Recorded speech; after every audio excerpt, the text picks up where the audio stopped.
Halo teman-teman, selamat pagi. Bagaimana kabarnya hari ini? Pastinya luar biasa ya. Bertemu lagi dengan Bu Ika. Sekarang kita akan mendengarkan renungan. Nah, namun sebelumnya kita terlebih dahulu berdoa ya teman-teman. Kita lipat tangan, kita tutup mata. Selamat pagi Tuhan Yesus, kami mengucap syukur untuk berkat yang selalu Engkau berikan kepada kami.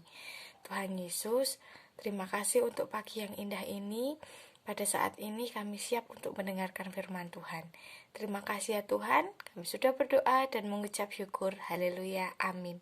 Amin. Nah, oke teman-teman, sebelum kita mendengarkan firman Tuhan, kita akan mengucapkan 10 perintah Allah.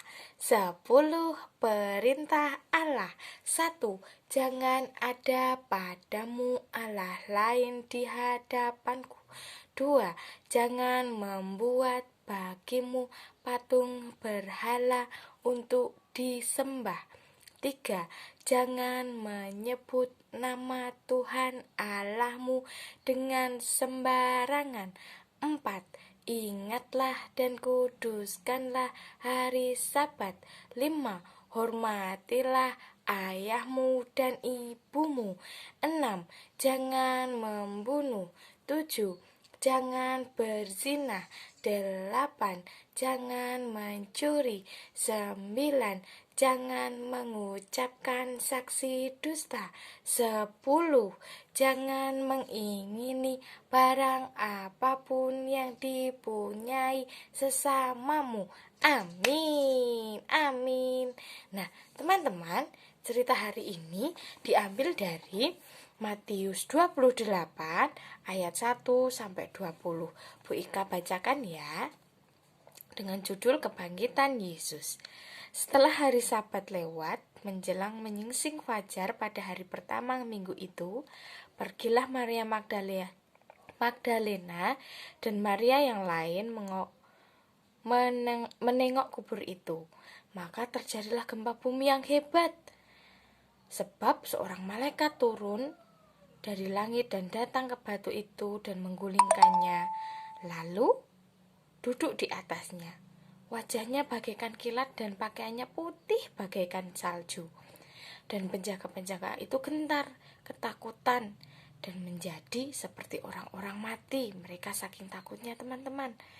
Akan tetapi malaikat itu berkata kepada perempuan-perempuan itu, "Janganlah kamu takut, sebab aku tahu kamu mencari Yesus yang disalibkan itu. Ia tidak ada di sini, sebab ia telah bangkit, sama seperti yang telah dikatakannya. Mari, lihatlah tempat ia berbaring. Dan segeralah pergi dan katakanlah kepada murid-muridnya bahwa ia telah bangkit dari antara orang mati. Ia mendahului kamu ke Galilea. Di sana kamu akan melihat dia. Sesungguhnya aku telah mengatakannya kepadamu." Mereka segera pergi dari kubur itu dengan takut dan dengan sukacita yang besar dan berlari cepat-cepat untuk memberitahukannya kepada murid-murid Yesus. Tiba-tiba Yesus berjumpa dengan mereka dan berkata, "Salam bagimu." Maka kata Yesus kepada mereka, "Jangan takut, pergi dan katakanlah kepada saudara-saudaraku supaya mereka pergi ke Galilea, dan di sanalah mereka akan melihat aku." Ketika mereka di tengah jalan, datanglah beberapa orang dari penjaga itu ke kota dan memberitahukan segala yang telah terjadi kepada imam-imam kepala.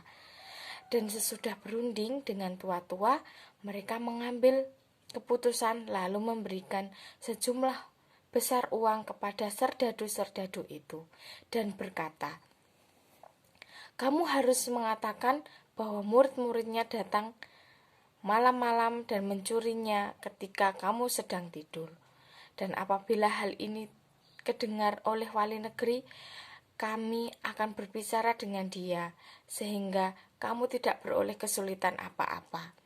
Mereka menerima uang itu dan berbuat seperti yang dipesankan kepada mereka, dan cerita ini tersiar di antara orang Yahudi sampai sekarang ini. Dan ke-11 murid itu berangkat ke Galilea, ke bukit yang telah ditunjukkan Yesus kepada mereka. Ketika melihat Dia, mereka menyembahnya, tetapi beberapa orang ragu-ragu. Yesus mendekati mereka dan berkata, "Kepadaku telah diberikan segala kuasa di surga dan di bumi. Karena itu pergilah, jadikanlah semua bangsa muridku dan baptislah mereka dalam nama Bapa dan Anak dan Roh Kudus, dan ajarlah mereka melakukan segala sesuatu yang telah kuperintahkan kepadamu, dan ketahuilah, aku menyertai kamu senantiasa sampai pada akhir zaman." Nah, teman-teman, ini ceritanya tentang kebangkitan Yesus. Kalau kemarin kita sudah mendengarkan cerita tentang ketika Yesus disangkal, ketika Yesus berdoa di Getsemani, ketika Tuhan Yesus disalibkan, bahkan ketika Tuhan Yesus mati, sehingga pada waktu itu Tuhan Yesus juga sudah bangkit. Nah, besok kita akan merayakan kenaikan Tuhan Yesus, di mana Tuhan Yesus akan naik ke surga, duduk di sebelah kanan Allah. Tuhan Yesus akan naik. Nah, pada saat kebangkitan itu, teman-teman, ada beberapa murid-muridnya yang ragu-ragu. Ada beberapa orang yang ragu-ragu. Memangnya benar Tuhan Yesus itu bangkit? Memangnya benar kok bisa orang mati bangkit? Nah, padahal sebelum itu Tuhan Yesus sudah mengatakan bahwa Tuhan Yesus akan bangkit. Nah, pada saat ini walaupun kita tidak bisa melihat Tuhan dengan kasat mata, tapi teman-teman ingat, kita tidak perlu ragu-ragu lagi dengan Tuhan Yesus. Karena apa? Kita bisa merasakan kehadiran Tuhan yang luar biasa. Apa buktinya, Bu Ika? Buktinya sampai saat ini kita masih bisa sehat, masih bisa bernafas, masih bisa sekolah. Itu semua adalah kemuliaan nama Tuhan. Karena Tuhan Yesus bangkit untuk kita. Tuhan Yesus mati dan bangkit untuk kita. Jadi teman-teman, di sini kita harus percaya bahwa Tuhan Yesus itu akan selalu ada untuk kita. Nah, itu cerita untuk hari ini. Teman-teman, untuk mengamin firman Tuhan, kita akan berdoa ya. Kita lipat tangan, kita tutup mata. Tuhan Yesus, terima kasih untuk berkat yang selalu Engkau berikan kepada kami. Sebentar lagi kami akan memulai kegiatan hari ini. Engkau berkati kami dari awal sampai akhir. Terima kasih ya Tuhan, kami sudah berdoa dan mengucap syukur. Amin. Terima kasih teman-teman sudah mendengarkan cerita hari ini. Sampai jumpa di cerita berikutnya. Dadah, tetap jaga kesehatan ya. Tuhan Yesus memberkati.